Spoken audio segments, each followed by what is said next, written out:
Hi everybody, welcome back to Cat's Book Nook. Today is October 14th, and this is my weekly wrap-up video for the week of October 9th.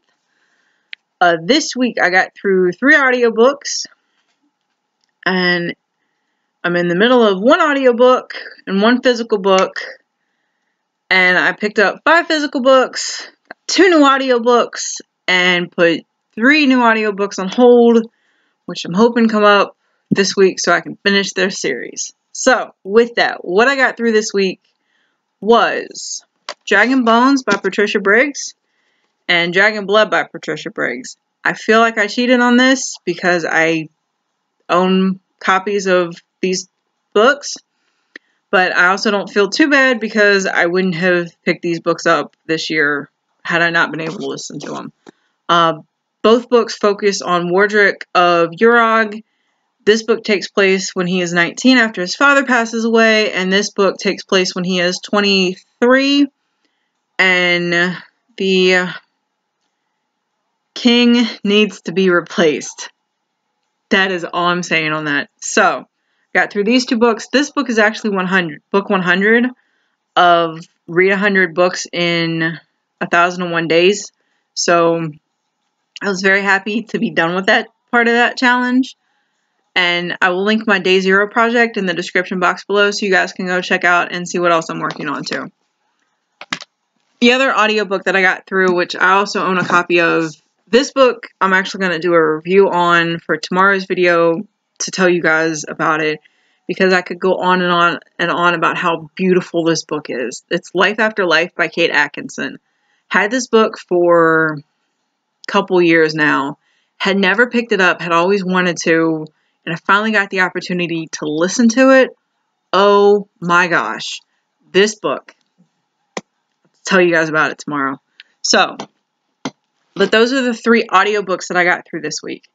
One of the audiobooks that came through that was on hold for me was Cress by Marissa Meyer. This is the 3rd book in the Lunar Chronicles series, because there's 5 books in this world right now. So, series at this point. This one focuses on Cress, who is living in a satellite. And then we get return characters like Kai, Thorn, Cinder, Scarlet, and Wolf. And Sybil, who is the Thermitage, I think that's how you say that word, who is in charge of Cress. I've read this book before, and because I'm listening to it, I'm liking it a little bit more as I'm listening to it. Sorry guys, tripping over words today. But listening to it brings a different experience to this series that I'm really enjoying. And yeah, so I'm 2.5 hours into this book, maybe less, but I know I've got 12 plus hours left to go in this book. So this one may not get done until like Tuesday or Wednesday. Along with that book, the physical book that I'm reading right now is still Shadow of Night by Deborah Harkness. I am on page 313 out of 582. This book is really slow going. And I know with bigger books I have an issue of I get a couple chapters into it and then I put it down. And then I get a couple more chapters into it. So this book is going very slowly for me. I also think the fact that I not listened to it, but read a synopsis about the 3rd book, I'm a little concerned, well not concerned, but I'm interested to know who doesn't make it back, who isn't there when Diana and Matt come back to their actual present. Because Shadow of Night focuses on them in the past, and a few things that happen in the present while they're gone. So, it's a nice mix. It's been a nice mix. It's just slow going for me. So, hopefully I will finish this book this week too, because I have a book club read, The Homegoing by Yaesi. I'm not sure how you say her last name, but that book club meeting is Wednesday. So, I need to get through that book before Wednesday, and it might not happen. So, that is what I've read and what I'm currently reading. The other audiobook that came through this week, Pillars of the Earth by Ken Follett. Again, I'm cheating because I own a copy of this book. I'm just too lazy to sit down and read it. Or maybe not, don't have enough time. Let's go with don't have enough time to actually sit down and physically read it. Because the words are just very small and the spacing is just very small. So, this audiobook, 41 hours. I don't know how I'm going to do it. I don't know when I'm going to do it. I thought it was going to be like the other books where it's like really thick and 15, 16 hours, no problem. 41 hours. This is almost as bad as Atlas Shrugged. I think Atlas Shrugged beat it by... Atlas Shrugged was 67 hours.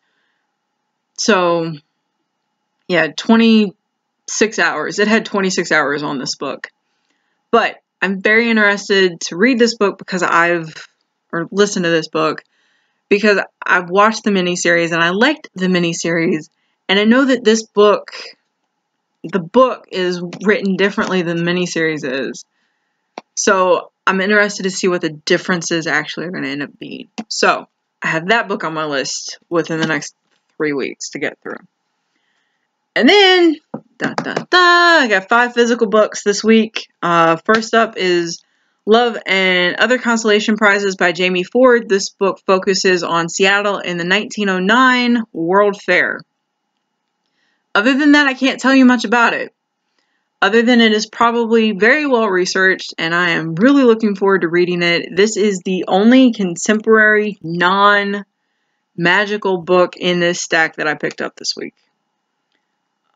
Well, I take that back. There's another one that is non-magical, but it's kind of dark. So, yeah, this will be a nice break. Next book, The Near Witch by Victoria Schwab. This is her debut novel. So if you like Victoria Schwab and you haven't read this, this was highly recommended by those who like Victoria Schwab. This is about a girl who lives in the town of Near. A boy shows up who seems to fade like smoke, and then children start to disappear. So this should be very interesting, and based on the way the words and the spacing go, it probably shouldn't take too long to get through. And it's also smaller than a lot of the other books on this table. Another book I picked up was the third book in the All Souls trilogy, The Book of Life. Once I finally get through The Shadow of Night, this is the conclusion of the first trilogy. I know there's supposed to be a 4th book in the works, but there isn't a cover and there isn't a publication date yet. So, but this book focuses on Matthew and Diana when they are back in their present and someone is missing. So, really interested to get through this book so I can finish the series. I'm doing a lot of series this year, guys. This is weird for me. A standalone book that I picked up was A Beautiful, Terrible Thing by Jen Waite. This is a memoir of marriage and betrayal about Jen's husband, Marco, who is actually a psychopath, and her marriage to him, and I want to say how she got out of the marriage.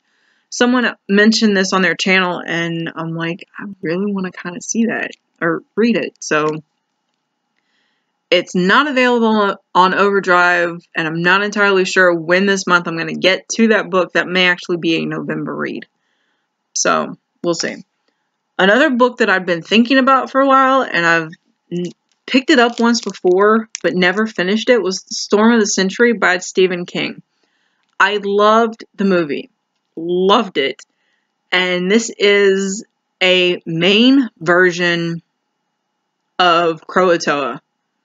So, yeah, it's just, I love the movie, wanted to read the book, they had it available, might as well picked it up, so that's going to be an October read.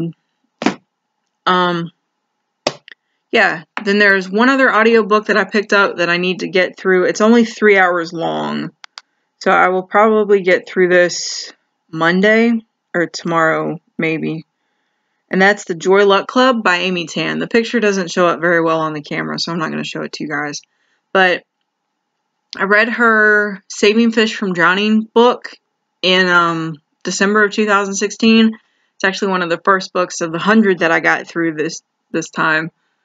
Not a bad book. It took me 3 or 4 times to actually get through it, because I got to a point in the book and I'm like, this is totally not, I'm not going to like this book at all.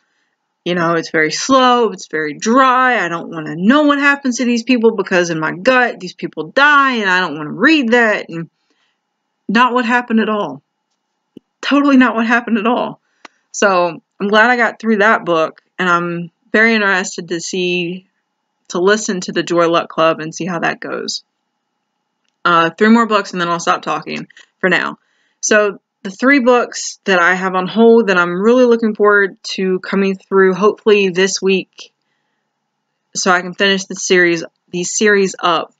Winter by Marissa Meyer. It's the 4th book in the Lunar Chronicles series. Then there's Beautiful Redemption, which is the 4th book in the Beautiful Creatures series. And then Forever, which is the 3rd book in the original Werewolf of Mercy Falls trilogy by Maggie Seawater. I just want to finish the series. Mercy Falls, I'm not entirely attached to. I could kind of care less how it ends, but I want to finish it, so there's that. I kind of liked Cole a lot better than I like Sam and Grace, which is sad, because you're supposed to like the main characters. At least I think so. And if you like the side characters, then there might be a little bit of a problem with the story. But want to finish that series, and I really want to finish the Beautiful Creatures series. Yeah, series. Because I've read them before. I think I remember how it ends. I think it ends on a happy note, but it's been a couple years and I don't really remember it. And I just want to finish it.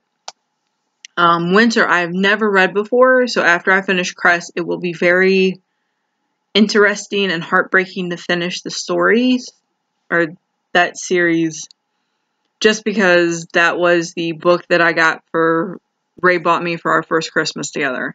So there's a little bit of an attachment there, and that's kind of why I haven't picked it up yet, because it's special to me, anyway. But those are the books that I have got on my radar this week coming up, and what I read last week. So hope you guys had a great weekend, or having a great weekend, and I will talk to you guys tomorrow.